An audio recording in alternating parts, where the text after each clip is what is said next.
welcome back. We now want to move on to the next conversation. As I promised earlier, every Tuesday we get to focus on matters health, and today we will be talking about therapy.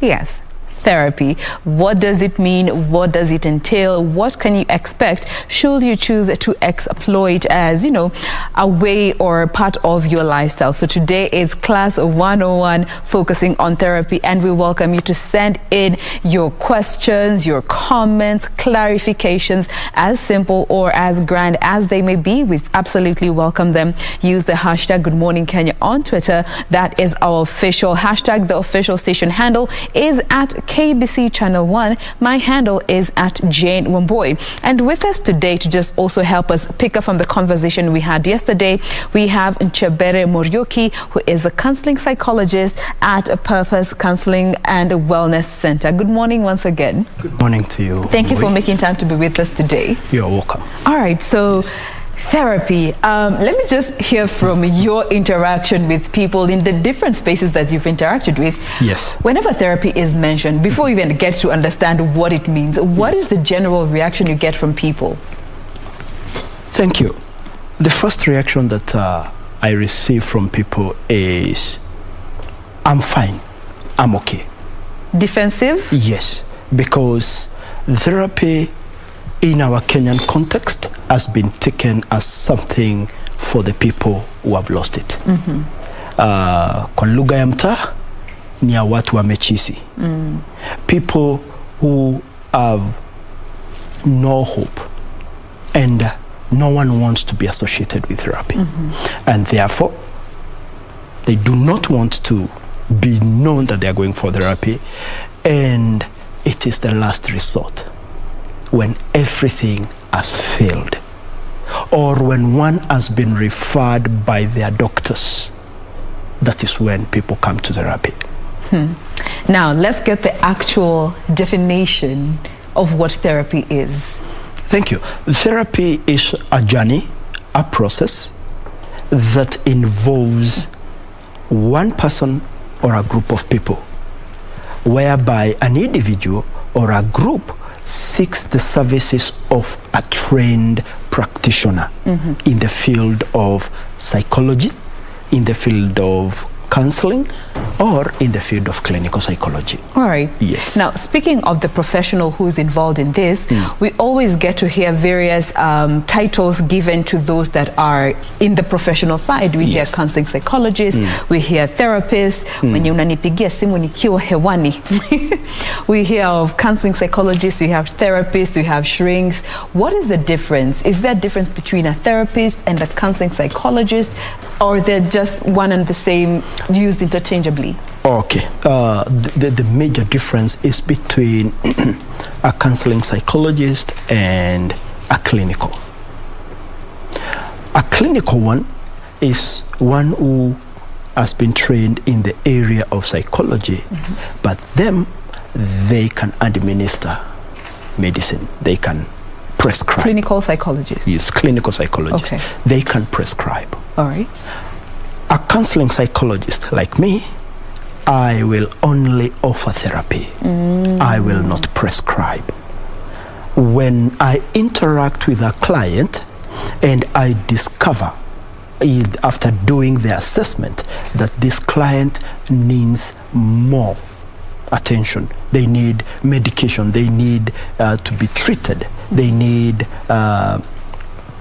antidepressant, as we call them, then I will refer now to a clinical psychologist. Now, clinical psychologists work mostly within hospital establishments. Okay. And they work hand in hand with psychiatrists. Yes. All right, so therein lies the major difference. Yes, that's the major difference. Okay. But they have studied psychology and majored more on medicine, understanding medicine, so that they can be able to offer that. Okay. Unlike now, us as counseling psychologists, we study psychology. We learn how to offer cure without medicine. Originally, even today, some call it talk therapy. Now, we access your mind by knowing as you speak. As I listen, I will hear what you have not told me. Okay. I will hear what the client is not saying. And I will follow and offer help from that aspect. So we offer help without giving medicine. All right. Yes. And I think that sets the line very clearly. Yes. But now let's come to some of those myths and misconceptions around therapy, and especially so in the Kenyan space, before we get to dive deeper. And I'm going to be reading for you some of what I came across, and I'd like for you to just, if it's a myth or if it's true or if it's misunderstood, just clear the air for us. Okay. But one that I think is a myth is where people say that therapy is for those that are mentally ill or weak. That's a myth. Again, first of all, I want to put a difference between mentally ill and mental wellness. Please do. Mentally ill individual is a person who has a mental disease. For example, the common word that goes in our market is bipolar. Bipolar disorder. Yes. Now, a disorder is the disease of the mind, like I kept mentioning yesterday. Now, this one does not require therapy alone. This client, this patient cannot be assisted by only therapy. Okay. At some point, a bipolar patient can be helped by a counselor and a clinical psychologist, both of them running hand in hand. Yes. Okay. Now, mental illnesses are totally different from mental wellness. You might be a person maybe going through challenges, maybe going through stressful moments, and they have got pressure and they are overwhelmed by things. Maybe they are losing memory by forgetting where you kept your keys or something.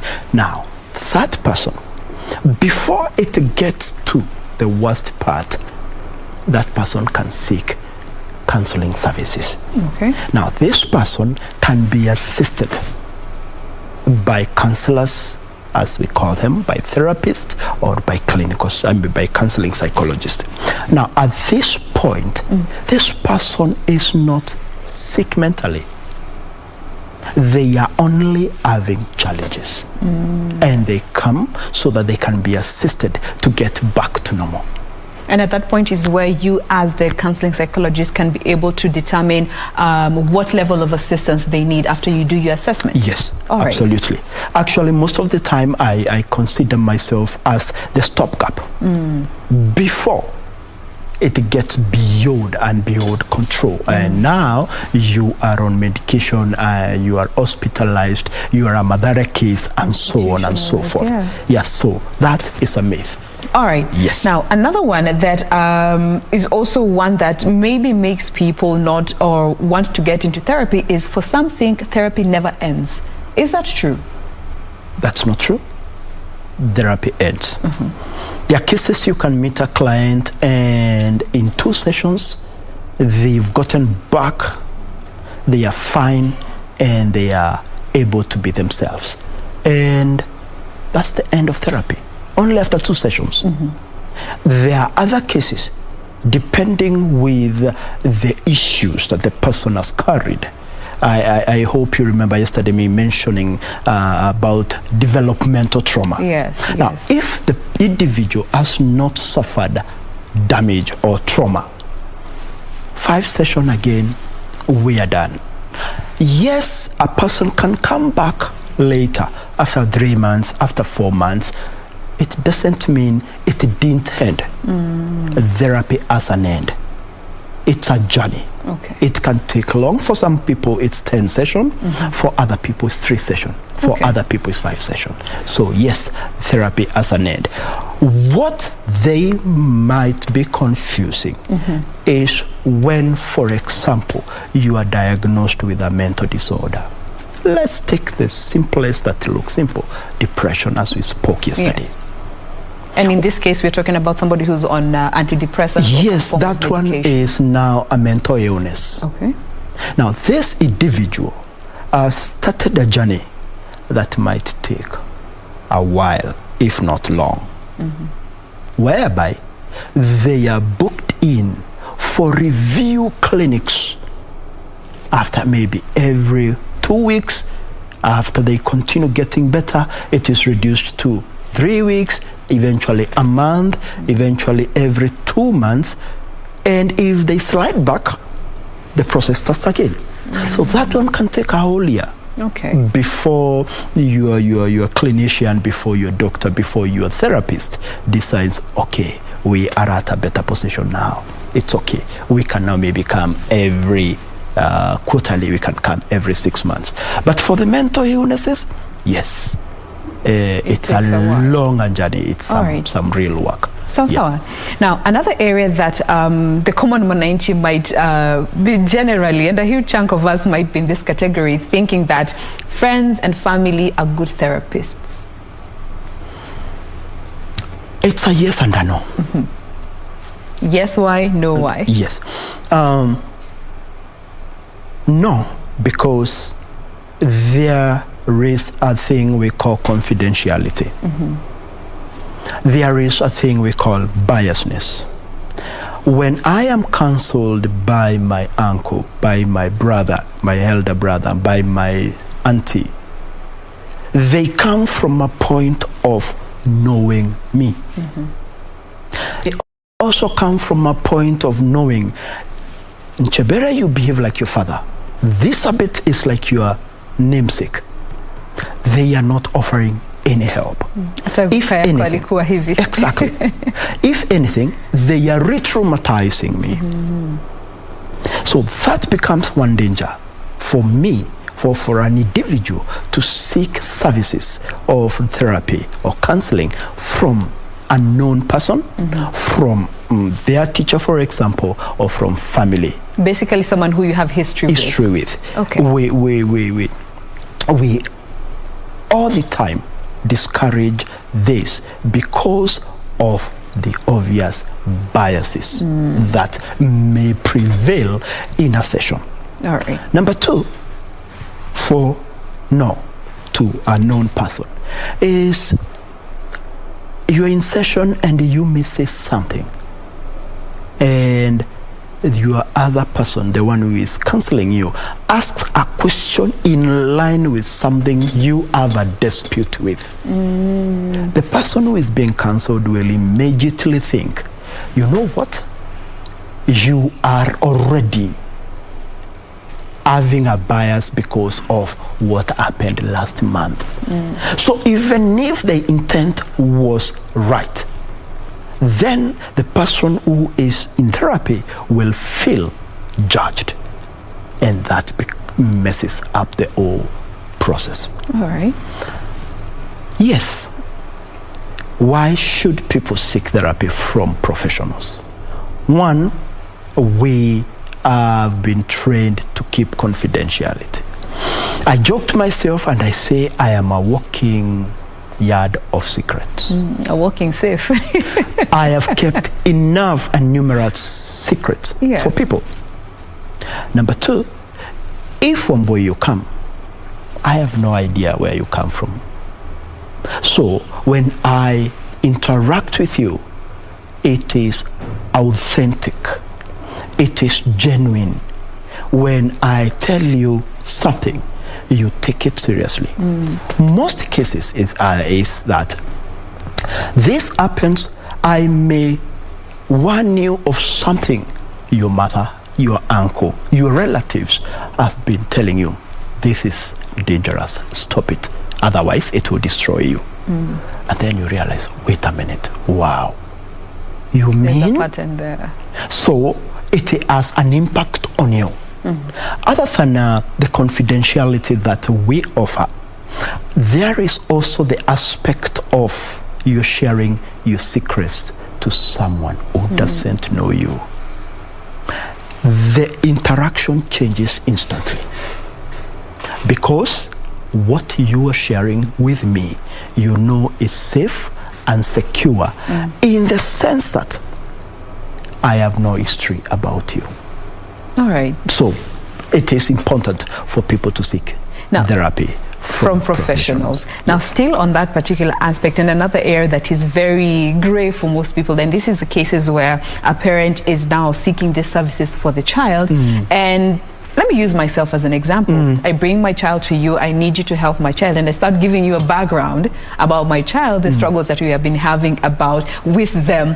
I'm sharing them with you to just sort of give you a guidance, a template on the areas to handle. Parental influence when it comes to therapy. Yes, that is very wrong.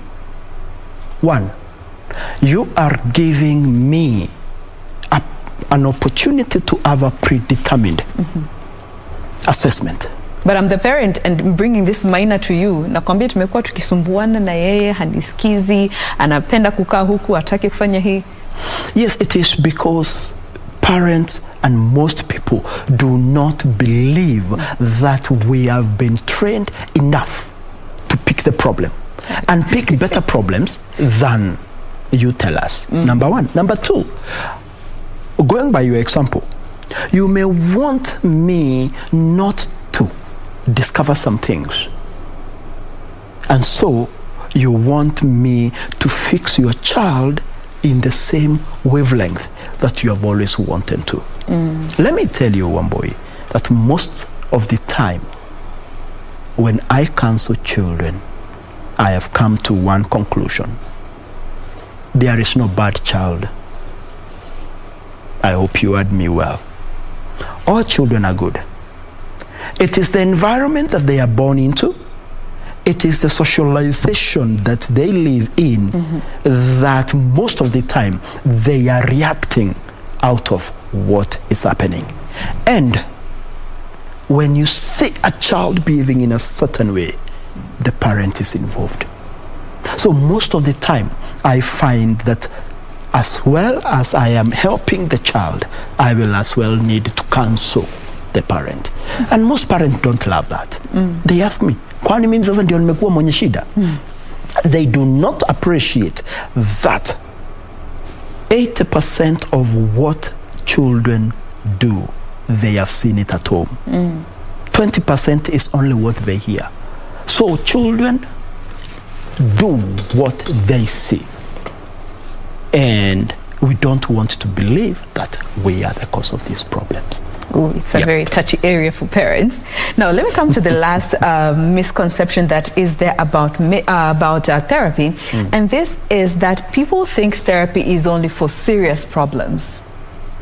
Is this entirely the situation? Whenever you feel you are dealing with a life event that is really pushing you to the edge, that is when you need to seek therapy. But daily challenges that you've been struggling with for a while, you can man it out, quote unquote. Again, because there are misconceptions, yes, they are. There is no problem starts big. All problems start small. That is true. So it is important to seek these services early enough before they come out of the hands of a therapist. I'll give you a very small example. People who suffer from insomnia, they never just woke up one day and they were having issues with sleep. It started gradually. Now, they wait until things have gone out of control, out of hand. That's when they are coming to seek therapy. Now, that's so dangerous. Sometimes I meet people with that problem, and first of all, I tell them, you know what? Where you are at, we have to work, me and a clinical person. So you first of all to seek There are services. They put you on medication, and as you go for your clinic, you also come for your therapy. Now, at that point, the problem is beyond the person. So it could have been easier to come when it was small. What causes one to lack sleep? It is because your mind is overwhelmed. Like we said yesterday, it can't hack. We have a clockwork of sleeping. It cannot function within its normal programming. Yes, and therefore, you have been working the whole day, you are tired, but your brain is being pumped with enough cortisol that you are awake throughout the night. You only did 1 hour. Now, that is too detrimental to your whole system, because it is when you sleep when we get rest, when we get repair. Now, at that particular time, if you do it for a week, for a month, the problem of lack of sleep become common, and your problem also that is causing you not to sleep is also increasing. Now, by the time you come to seek for help for that which made you lack sleep, things are too much. It's beyond. So it is important to seek therapy when things are at the initial stages. Don't just go for therapy when things are, when you consider it to be a big problem. Now, let's talk a bit about those life events that, from where you stand as a counselor, as a therapist, recommend that people seek therapy as a form of treatment or let out, because sometimes we journey through life. For example, you lose a loved one, and maybe they were distant. Maybe they were your great-grandmother or a distant cousin, and you feel, okay, that doesn't really affect me. So you try to move on in life, but you also have some challenges that you don't understand where they're stemming from. What are these life experiences that you would recommend one to seek therapy just to ensure that our mental wellness is actually operating at its optimum? Thank you. I will call them fatherhoods. Now, that word is W-O-U-N-D-S, and motherhoods. This is the first place where we get damaged, we get hurt, we get broken. And from a very young age, we carry issues. I call them trauma, developmental trauma. Now, these things, we grow with them. We get accustomed to staying with them, yet they are breaking us. By the time someone is an adult, they have a major problem. Take, for example, a very small thing, rejection. It looks like a very minor issue. You'll get over it. Exactly, you'll get over it. I will tell you here today, there's nothing you get over if you don't work on it. True. We have a space in our brain where we bury painful incidences. They only need a trigger, and bam.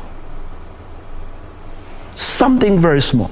Have you ever gone into for a burial ceremony, and it's my father who has died, and Wambui, as my friend, you come to breathe with me. And as we lower the body of my father, I am not crying as much, but you are seriously crying. You are not related to me. You're just a friend. You are not crying because of my father. You are crying and grieving your losses. Because that is a triggered one way or the other. Exactly. Okay. That trigger, that my father's death brought memories of your pain. Now, the most funny thing here is you may not be aware. You're wondering, why am I crying so much? And after that, you've had people who are saying, "Aki machozi yangu inakuaga hapa." It is because sometimes unconsciously we may not ever come to know. And that's where we come in. We pick, like I said earlier, I am trained to hear, to know, to look at the body language and tell and ask and probe those things that might be putting you down. It is the eye, it is the ear of a professional therapist or psychologist who will come up and say, I pick that whenever this and this happens, this is the reaction. And you confirm by giving a deeper story. And then we know, so we start from here. This problem is not what I am seeing. It has got a serious underlying issue. And therefore, I don't deal with the manifestation. Problem. Yes, I go to the issue that brought you here. And that becomes the journey of healing. So, yes, people out there are working with problems. Lastly, you've seen people talking to themselves.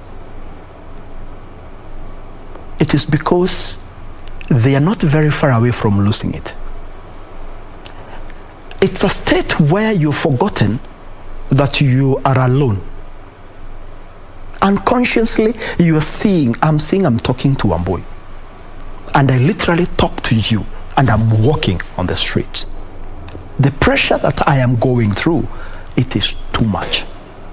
I have forgotten, I have lost touch with my reality outside there that I am supposed to think, but not to verbalize as I walk.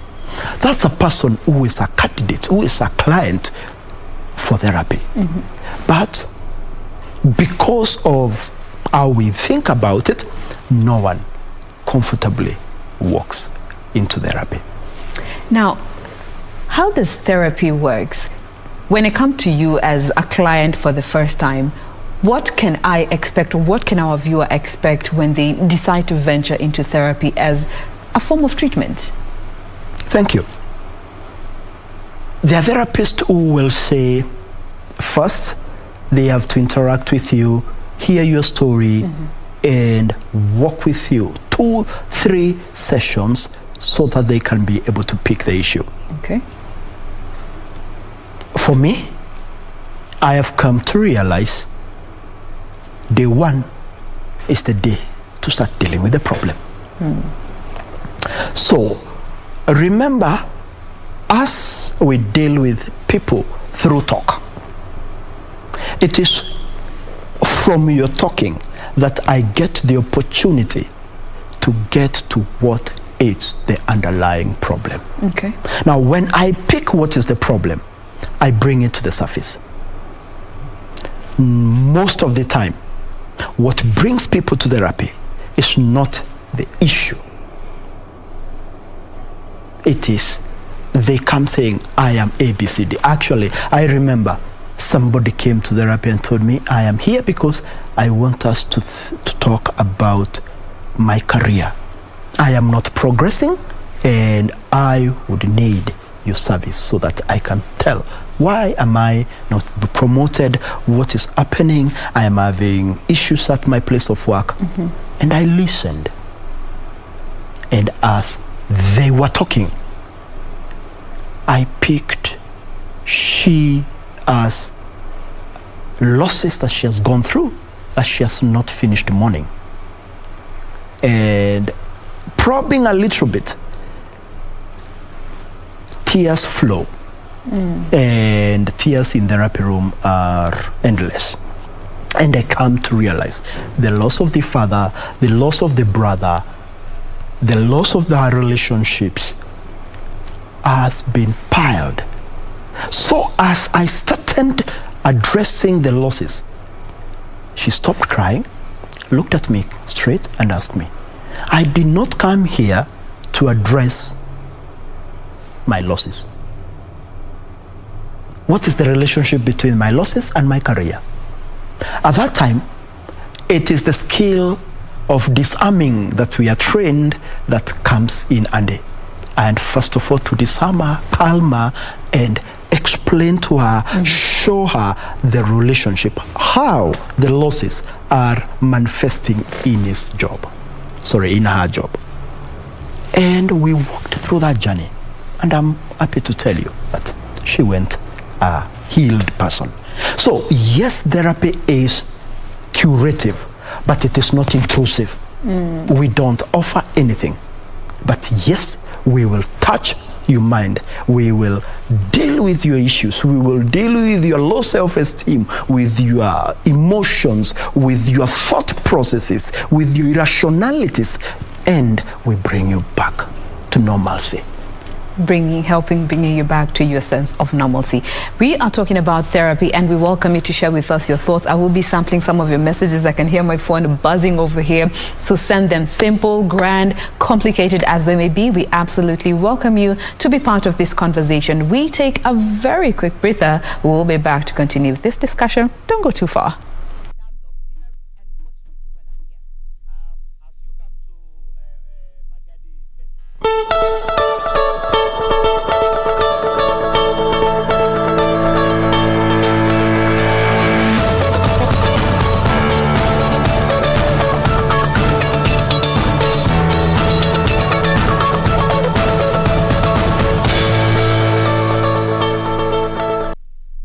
Thank you for staying this far with us. We continue with the conversation right here on Good Morning Kenya, all about therapy today, getting to empower you with the knowledge that you need before you get into this journey of seeking therapy. And with us in studio this morning, we have Nchebere Muriuki, who is a counseling psychologist at Purpose Counseling and Wellness Center. The hashtag is still Good Morning Kenya on Twitter. At KBC Channel 1 is the official station handle. My handle is at Jain Wambui. Now, coming back to you, Doc, let's now talk about the things that we need to look out for as individuals whenever we are venturing out to seek therapy, just to be able to be also our first line of defense. Now, when it comes to seeking a good therapist, because we are alive to the fact that there's so many quacks in every industry, and I believe you have also interacted with the same stories in your space. What makes for a good therapist, as from what you have learned and from what you also train? Thank you.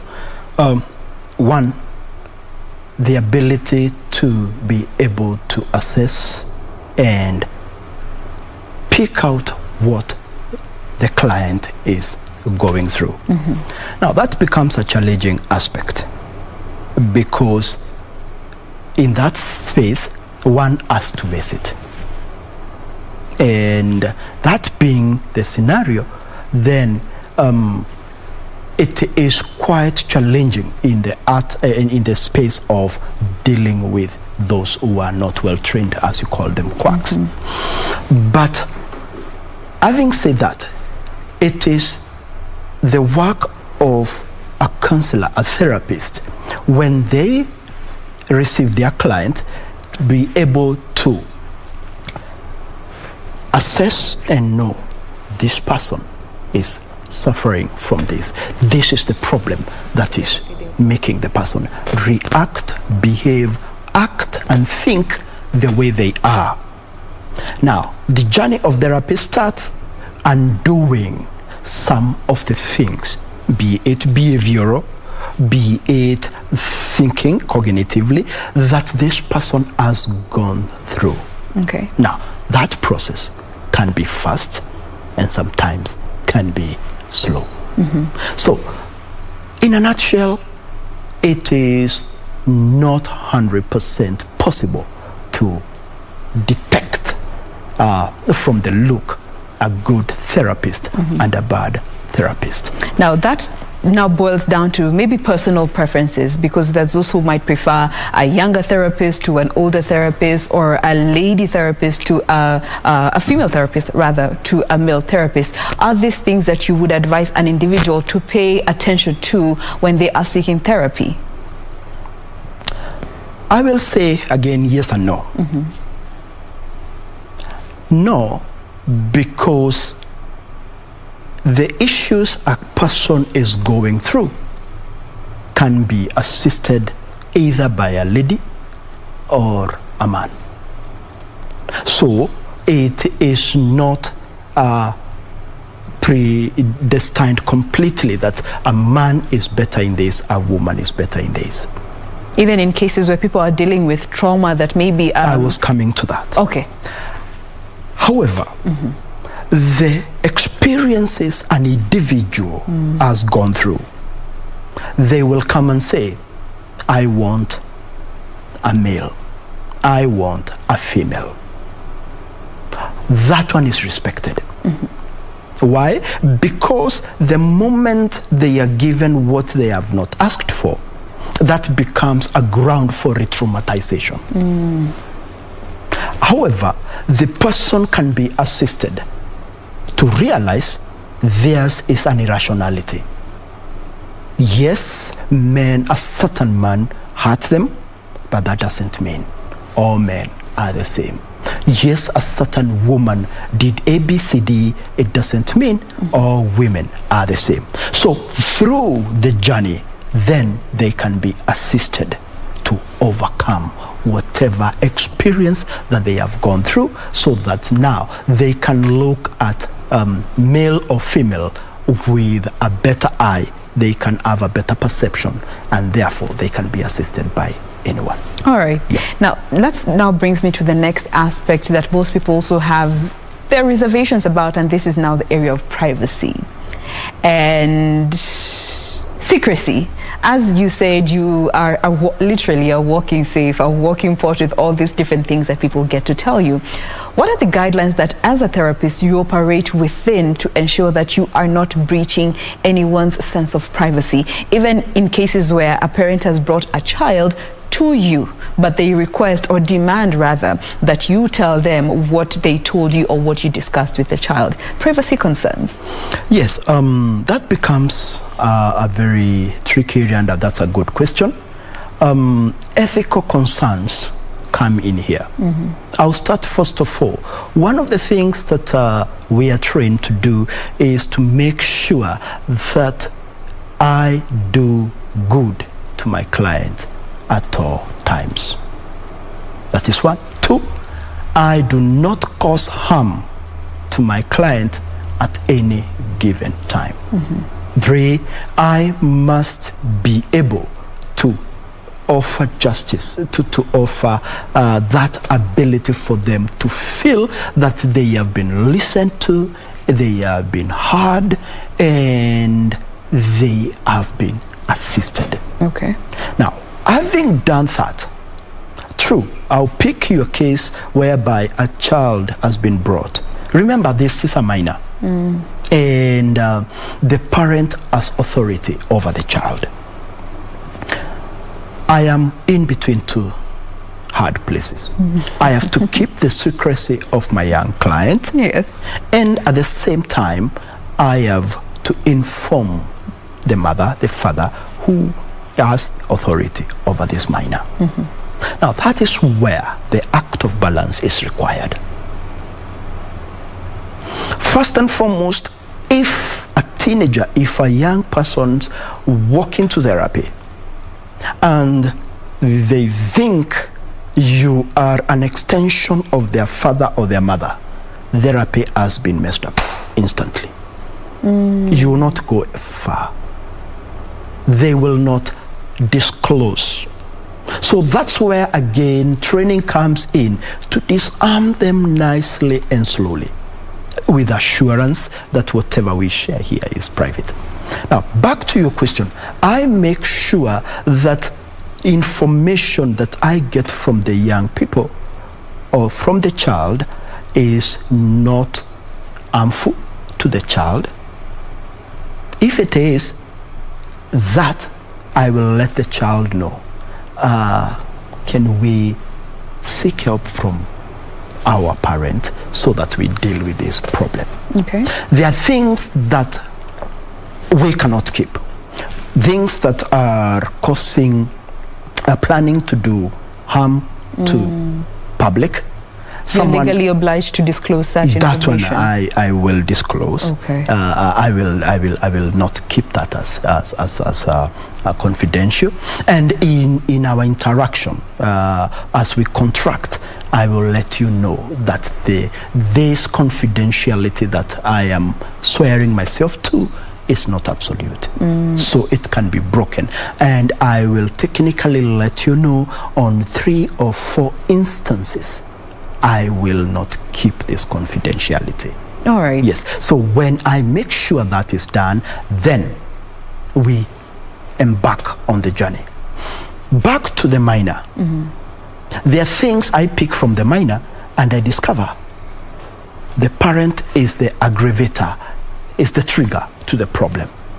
When the parent comes in, I use again my profession, my skill, to let the parent know what they are doing is the cause of the problem. How does that usually go like? Parents are bound to be defensive. It is now the training, the professionalism walks in, yes, whereby my business is not to have antagonism.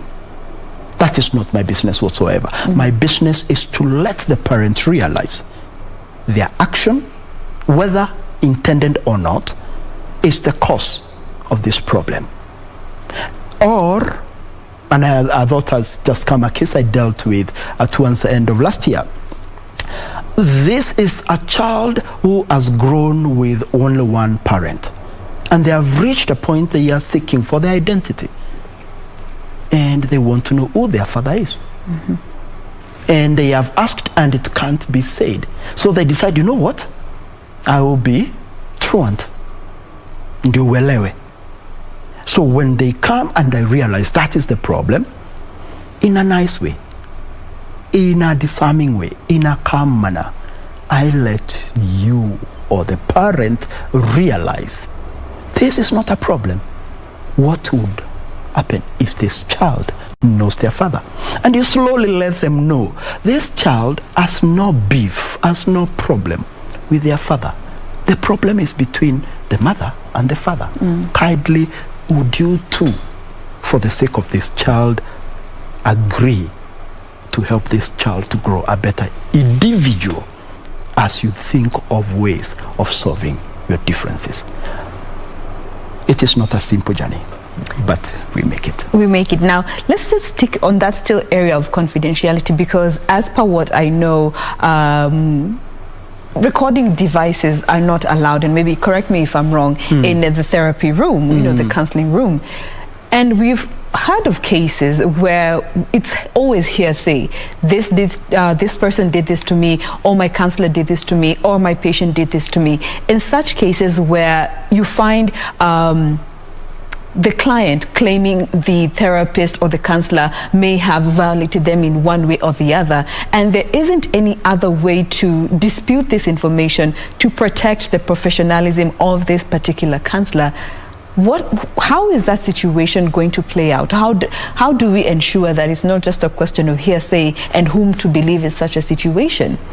Thank you. They are very common, those cases. I will start by first of all saying, when a client comes in, it is my duty as the client speaks and expresses themselves, I must be alert. Number one. Number two, I must be able to understand all the non-verbals, all the body language that the client is bringing. And as we move on in session, make sure that the client knows I am aware. By one, inquiring, I noticed something. I noticed a certain reaction. Maybe would you like to share what that means? Sometimes it becomes a deter to the client not to do things. It becomes very difficult in a scenario where the client is saying that my therapist, my counselor did ABCD. What we are trained is that the client comes when they are vulnerable.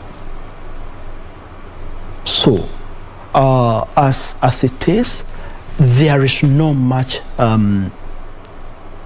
ground that can save me as a therapist. It is my duty to be able to protect the client at all times.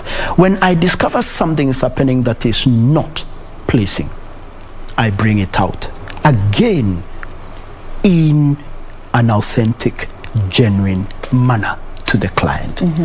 And if the client doesn't seem to understand, I seek to to terminate the sessions. Because we've seen situations where maybe the client develops, for example, emotions, Yes. romantic emotions on the therapist because they feel this person understands me. How are such situation handled? Is it one of these cases that you have to terminate the sessions or refer? How do those go Yes. about? Remember, the problem in therapy is that this is, for example, if it's one-on-one, whereby it's a client and the therapist in a secluded room having a discussion, and I will go back to the aspect of cameras and so on. Yeah. So where we stand in that. Yes, when we are at that, again, I leave a lot of responsibility to the therapist, to the counselor. Why? Because I am trained. There are things that should be red flags for me. So when I notice them, I flag them out. And in our contract also, I make sure that the client is aware this is unacceptable. It is not supposed to be done. Now, that is the only way I can safeguard myself. If I notice it is going on, then it is me now to say I am not able to proceed with this session. Would I refer you to someone else? I want us to terminate our sessions. Fortunate enough, in the years I've been serving, I have not been faced by this because I am too clear when it comes to the contract. These are the requirements. And I also make sure I understand the expectations of my client long before we embark on the journey of therapy. So I know 1, 2, 3. And after every session, I make it my business to inquire, did I meet this expectation? So when we meet next, we start by knowing what are our expectations, so that at the end of it, we can look at how has it been, have I been able to achieve that? And that is the moment I get feedback from my client. All right. That having said that, the aspect of cameras and what have you, recording devices, I hope the body of counselors will be formed that will have such requirements, whereby the counselors in their profession can be protected, because we do not know the intentions and the purposes of all these people who come to seek our help. So as it is right now, I have not come across any law that allows us to have that. I would love cameras in my office. I would love recording devices in my office, whereby even after the session, I can listen to what transpired in session, and I may be able to pick things I might have missed during the session, so that I can be able to start where I missed the next session. So I pray that as therapy and counseling grows in our country, that these things will come and they will be a plus for the therapy fraternity, or for the counseling fraternity as a whole. Yes. Now let's talk a bit about the costs that are involved here in our country, and it's also something that a question that has come through from one of our viewers, that is Frederick, asking, why is therapy so expensive in Kenya? I know of actually 2 people who go for therapy. One pays 10,000 a session and the other pays 20K a session because of anxiety. The costs that are involved when seeking therapy services. Well, I will try to answer that question like the way I think lawyers do. Number one, very briefly, as we move on, we're almost out of time. Yes, number one, we do not have a framework that tells us this is the much I should the price charge. range. Yes, from this issue to that issue to that issue. This is a business of an agreement between a client and their therapist. There's some therapists who will charge minimum 3,000, 5,000. And the others will do more than that. I cannot blame them. I cannot say there is a ceiling.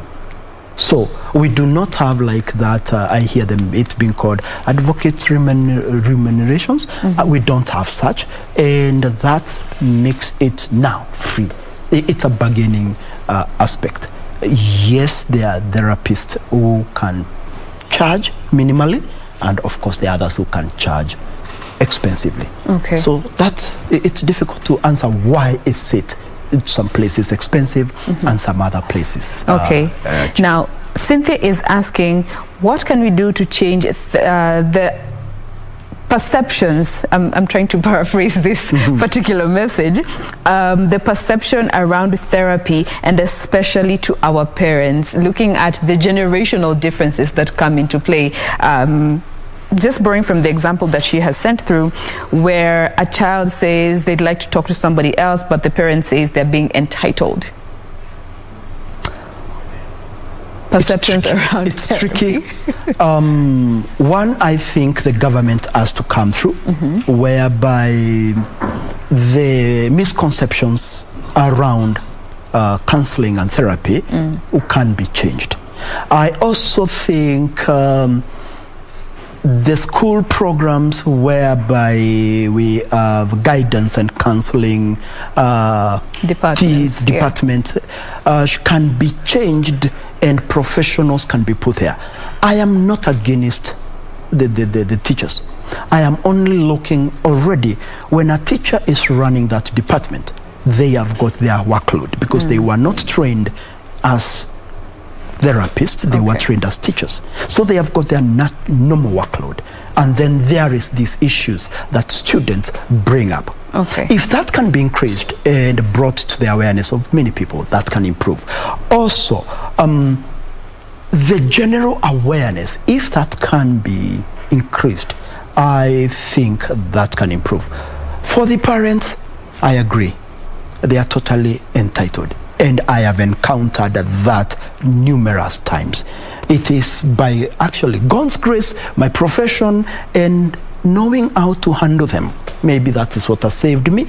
But yes, parents walk in with entitlement, and it's a serious thing. Now, a last question from Louis, who's asking, do therapists need therapy as well? Absolutely, yes. Yes. After a certain number of sessions, I need to seek the service of another senior therapist. Oh, yeah. Who is ahead of me. Yeah. Who can help me. We have a supervision. I always seek the services of my supervisor so that we can look at two sides of this supervision. My cases, my client work, and what that brought to me. There are cases who come, there are cases that I handle that are so emotional. And remember, I'm not supposed to show emotions. So, but you're also human. Yes, by the time the client leaves, I am completely beaten. So I call my supervisor, and I go specifically so that we discuss the case. This time, not discussing detail after detail of what transpired, but what affected me in the case. And my supervisor has more experience. He is able to know how that is affecting me, and he connects, and he assists me to know, have you checked this? So they become, he becomes my touch. So yes, we seek the services of others. Those who doesn't do, they are candidates of burnout. And that can be so serious. Briefly, therapists or counselors who doesn't seek therapy themselves. I've just remembered the case where a client told me, I've been seeing clients, counselors, so and so, which I told, please don't say their name. And they told me, I hope you won't sleep in session like they slept. That was quite... Burnout is real. Yes, that one was quite something. And I immediately knew how I wish that therapist could seek the service of a senior, of someone who is experienced in our profession. So therapists also seek therapy. I mean, after all you go through dealing with we have people. issues also. Yes. All right. Now, that is at the point where we want to bring this conversation to a close. Thank you so much for sharing your questions with us. We absolutely appreciate that. We do hope that from this discussion, you are better informed, better positioned to make a decision moving forward when it comes to therapy, an informed decision for that matter. And as Dr. has rightfully said it here, those big problems start as small problems. So you don't have to wait for it to be a big problem in order to seek therapy. Deal with it when it's still in its budding phase to avoid a catastrophe much later in life. We have been speaking with Nchebere Muriuki, who is a counseling psychologist at Purpose Wellness and Counseling, Purpose Counseling and Wellness Center. It is important to mention names rightly. The Purpose Counseling and Wellness Center. Thank you so much for making time to be with us today. Most welcome. Thank you once again. And thank you for being with us. We want to put a stop there, but we will be back tomorrow with another fantastic edition of Good Morning Kenya. On behalf of the crew, we wish you a lovely day. Enjoy the rest of your viewing. I am Jain Wambui.